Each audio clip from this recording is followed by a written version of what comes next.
Hello YouTube. Bane666 here. I came across one of those videos that switch the gender roles.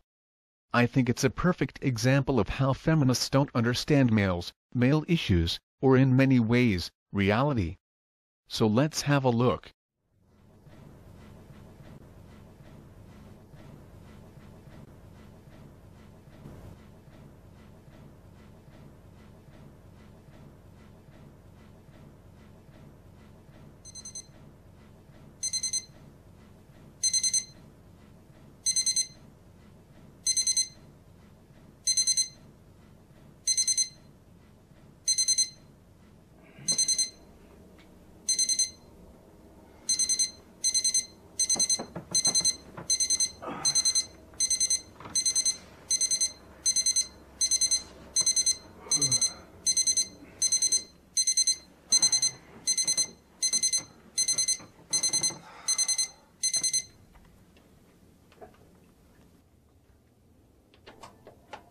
Two for one.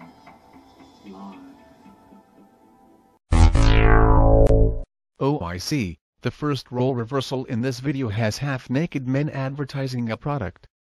Because we all know that never happens in the real world, never, absolutely never, it never has happened, it never will happen, not a chance, it's just an impossibility. The world would have to be totally turned upside down, and inside out, for half-naked men to advertise something, is just an impossibility. I am glad that my eyes have now been opened, because if I had never watched this gender role reversal video, I would not have known what it was like to have half-naked men advertise a product. Next.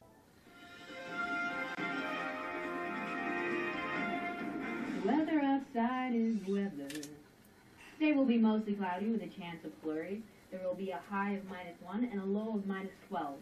Breaking news from downtown Toronto. Protests continue for men fighting for equal pay in the workplace. Oh no, a gender wage gap reversal. As I have said 1,000 times, the wage gap myth is bullshit. Men earn more on average because of their choice of work, and they work longer hours on average. Although, as this news article from Time magazine points out, if you look at young women, they actually earn more than their young male counterparts. But now there's evidence that the ship may finally be turning around, according to a new analysis of 2,000 communities by a market research company. In 147 out of 150 of the biggest cities in the U.S., the median full-time salaries of young women are 8% higher than those of the guys in their peer group. In two cities, Atlanta and Memphis, those women are making about 20% more. This squares with earlier research from Queens College, New York, that had suggested that this was happening in major metropolises. But the new study suggests that the gap is bigger than previously thought, with young women in New York City, Los Angeles and San Diego making 17%, 12% and 15% more than their male peers, respectively. And it also holds true even in reasonably small areas like the Raleigh-Durham region and Charlotte in North Carolina, both 14% more, and Jacksonville, 6%. Now, in all fairness, I need to point out that this study does not compare the hourly wages of males and females in the same job, doing the same work, at the same level, with the same experience. This is the proper means to determine discrimination. Instead, it just adds up all the wages of young males and compares it to all the wages of young females. This is the dishonest tactic most often used by feminists. But even this dishonest tactic is now becoming obsolete. Yet we still hear the wage gap myth, over and over. By the way, it's been illegal to pay someone less based on gender for decades. Next. Hello, my name is Ali Smith, attorney at law. Have you been hurt? Come to our office at Main Street past the old fire hall. We would love to get your settlement. Did Mom leave already? Oh, yes, she did. Would you like eggs or oatmeal? Oatmeal. Okay. Dad, I was talking to Mom the other day, and I didn't know you used to work at the firm as well. Well, that was some time ago. Well, I was just a secretary, and I gave that up. to look after you guys. I wouldn't change a thing. Do you miss it? Oh, sure. Sometimes. I'm walking to John's house after school. Okay, so in this role reversal, the father gave up his job to raise his kids. Good on him. I'm sure it's a great experience for him, which is probably why so many women choose to do it. But do men want to be stay-at-home parents as well? Let's look at this survey conducted by Salary.com. Stay-at-home parenting is an option for everyone. Women have the natural parenting instincts and men have no interest in giving up their careers to parent full-time. Right? Think again. According to U.S. Census data, the number of stay-at-home dads has more than doubled since 2001, and now there are nearly 200,000 full-time stay-at-home dads in America.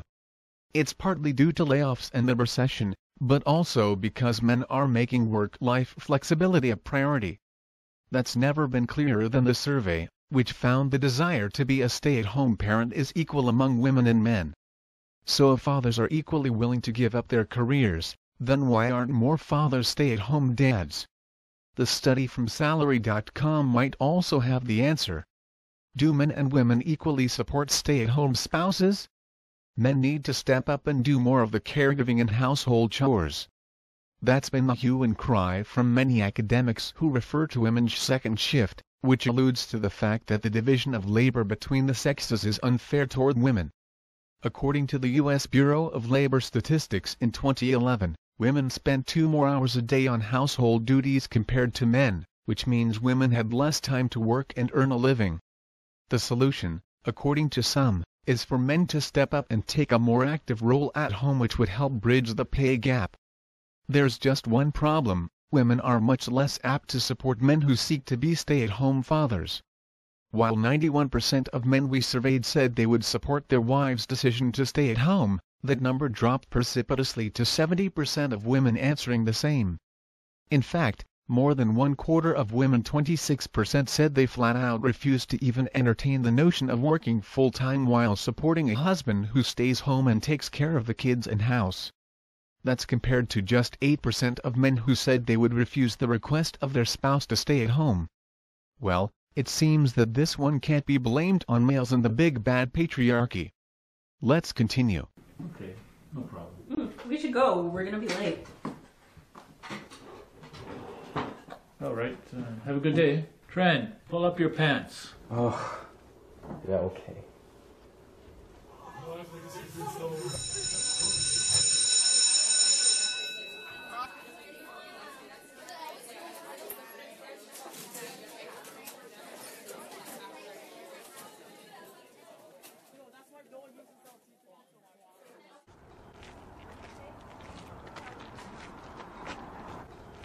Hey, sexy.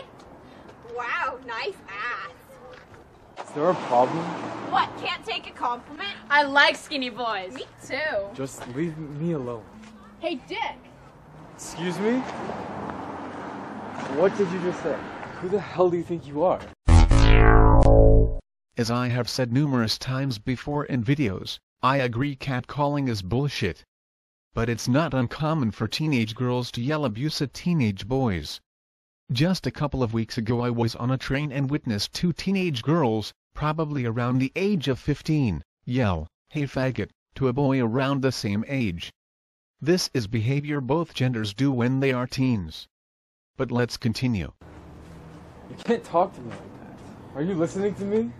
Ooh, he's a feisty little one. Now I'm really scared. I'm shaking in my boots. Ooh, you make me so hot. Stupid skunks. Huh, what the fuck did you just say?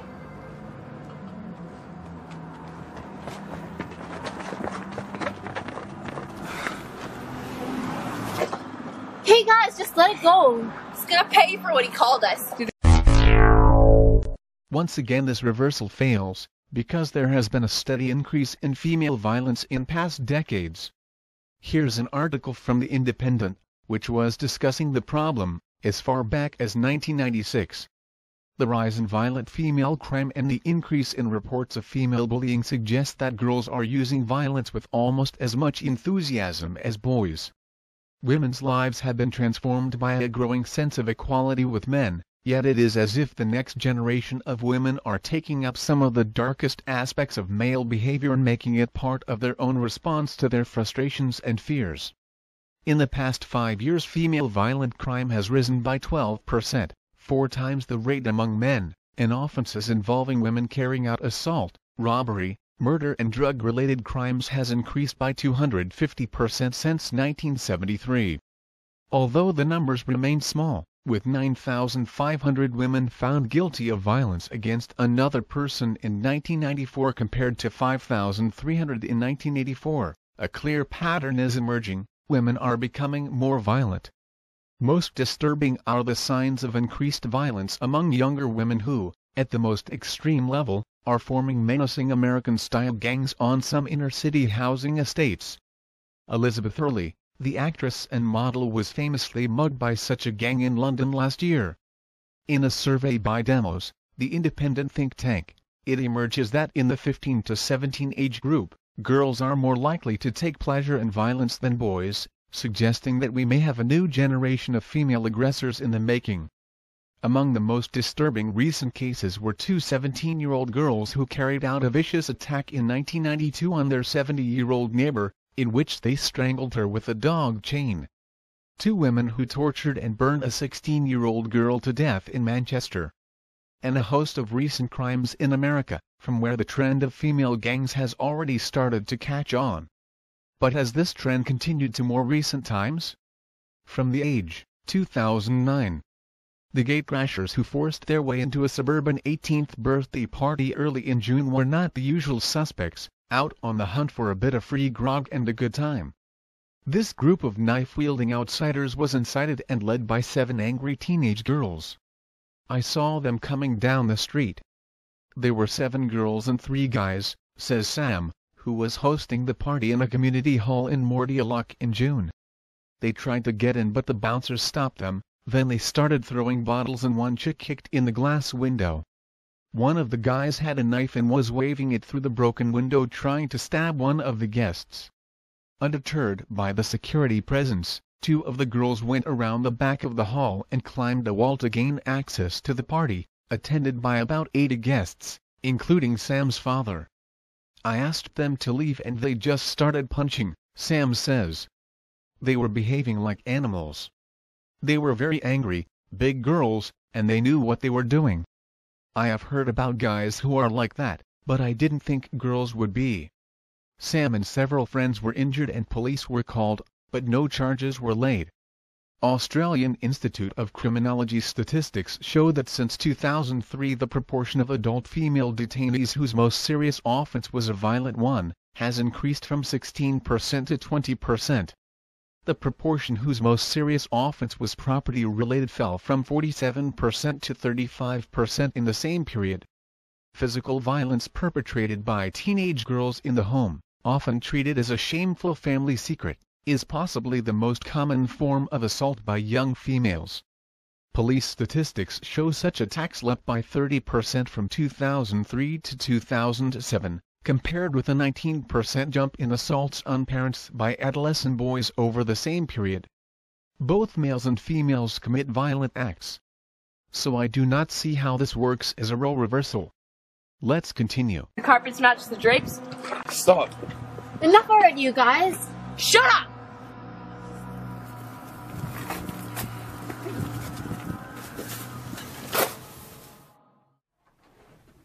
She was still holding a switchblade. The one girl ripped my shirt and started to grip my chest. They taunted me some more, and then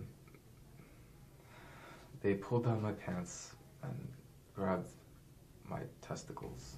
Then the other one put my penis in her mouth and bit down. I yelled so loudly that one of the store owners came out. And then the girls must have heard someone coming, and then they ran off. So, what time of day did this occur? Right after school, at around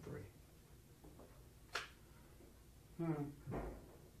So the afternoon. Yes. Broad daylight. Were there any witnesses? No. So broad daylight. No witnesses. What are you trying to say? All right? Just keep it friendly. It's okay. Stay calm. Just sign here on the dotted line.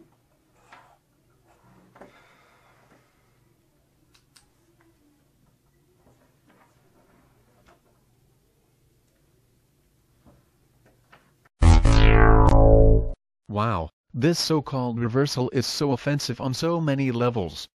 Male victims of sexual assault and rape are rarely acknowledged or believed by society. The fact that the creator of this video has included this as a role reversal, in other words, something that only females experience, is the perfect example of this. Well done, in trying to make the point that female sexual assault victims are not taken seriously. All they have shown is that it is male victims who are not taken seriously. I have to wonder if the creator of this role reversal video is even aware of male victims? And I think that it's important to point out that until very recently, males were not included in the definition of rape. Frequently asked questions about the change in the UCR definition of rape May 20, 2013. The FBI is implementing an important change in the definition of rape that is used in the collection of national crime statistics. PERF has been working to keep its members apprised of how this change will affect local police agencies. Question: in 2012, the Department of Justice announced a change to the definition of rape for the Uniform Crime Reporting Program UCR Summary Reporting System Summary. How does the new definition differ from the old one? Answer: the old definition was carnal knowledge of a female forcibly and against her will. Many agencies interpreted this definition as excluding a long list of sex offenses that are criminal in most jurisdictions, such as offenses involving oral or anal penetration, penetration with objects, and rapes of males. The new summary definition of rape is penetration, no matter how slight, of the vagina or anus with any body part or object, or oral penetration by a sex organ of another person, without the consent of the victim. We also see in this role reversal, that the female cop is hardly listening, and playing with her phone, implying that in the real world, this is something a male cop would do to a female victim. What a load of bullshit. It's a fucking insult to police everywhere. We also see the female cop asking questions about when it happened, and were there any witnesses. This is clearly presented in such a manner as to imply that the cop does not believe him. To me, these questions are perfectly reasonable and logical. I mean, if you were raped, you would want the cops to catch the rapist, right? And you would want the rapist to stand trial and be convicted, right? How exactly is this meant to happen without asking questions and collecting evidence? Seriously, I would love someone, anyone, to tell me. When someone reports a crime, any crime, the police ask questions, and collect evidence, and based on that, they proceed. Asking questions is not accusing someone of being a liar, and arrests and convictions are not made on accusations alone. I would think asking a basic question like, were there any witnesses, would be fundamental in leading to both an arrest and conviction. It amazes me how the feminist victim mentality clouds simple, straightforward logic, and twists it into a sinister plot against all females. Utterly amazing. But let's continue.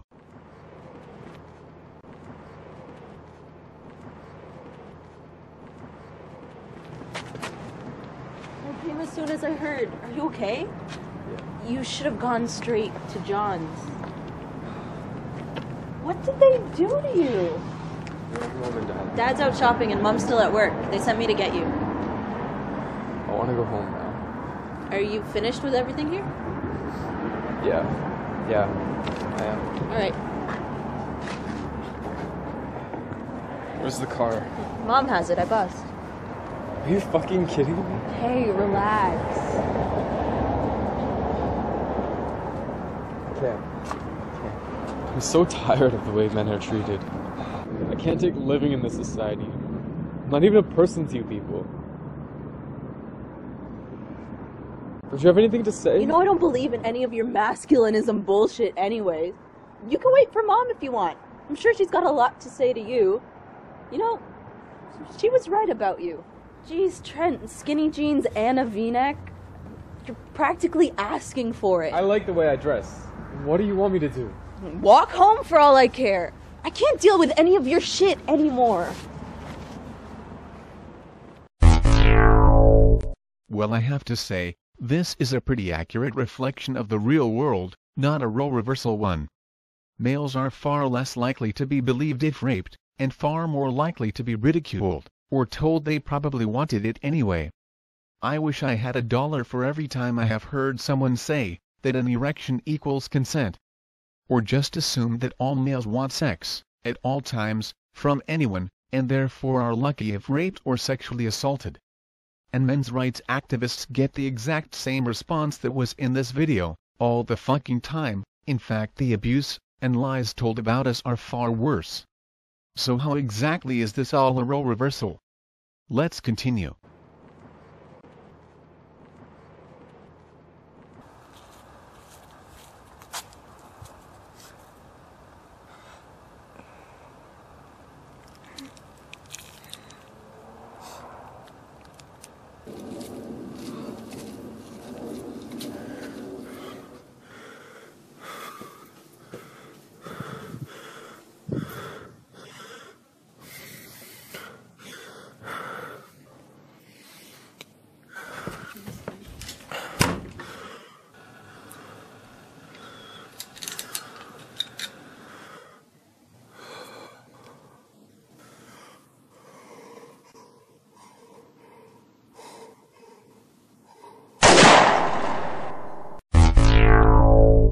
Okay, males commit suicide at 4 times that of females across the Western world, and at an even greater rate in many places. And the rate of male suicide has been steadily increasing for over 50 years, according to the World Health Organization. In fact, this entire video has just been a collection of issues that affect both genders, in many cases affecting males at a far greater rate. Yet it's somehow meant to be a role reversal? It's somehow meant to educate males about the issues affecting females?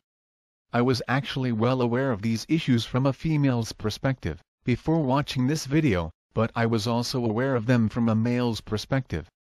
Something the creator of this video has no fucking clue about. Which is pretty much typical. I do not understand how someone can honestly claim female oppression without understanding male issues and using them as a comparison. Too much feminist poison Kool-Aid, no doubt. But what about all the things that were left out of this reversal world, either through ignorance or dishonesty? For example, in this reversal world, where females are in what we normally would consider male positions, the main character's sister would have a high probability of being circumcised. If she got divorced, she most likely would lose custody of her children, and may even be excluded from their lives.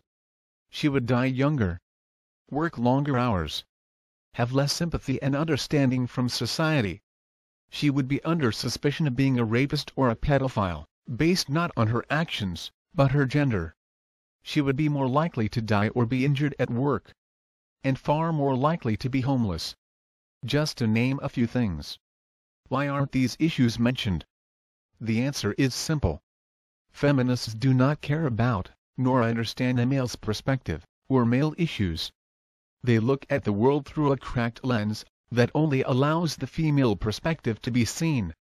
If you only look at one side of the story, if you are only interested in listening to one side's point of view, if you only accept those facts that support your opinions, then you are not interested in what is real, what is factual, what is truth.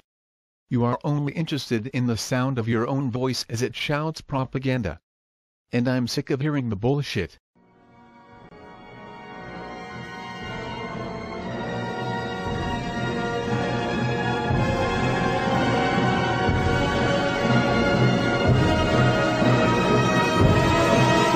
We have a big problem, and we need your help. It's happening on college campuses, at bars, at parties, even in high schools. It's happening to our sisters and our daughters, our wives and our friends. It's a crime. It's wrong. If I saw it happening, I was taught you have to do something about it. If I saw it happening, I speak up. If I saw it happening, I'd never blame her. I'd help her. Because I don't want to be a part of the problem. I want to be a part of the solution. We need all of you to be part of the solution. This is about respect. It's about responsibility. It's up to all of us. Because one is too many.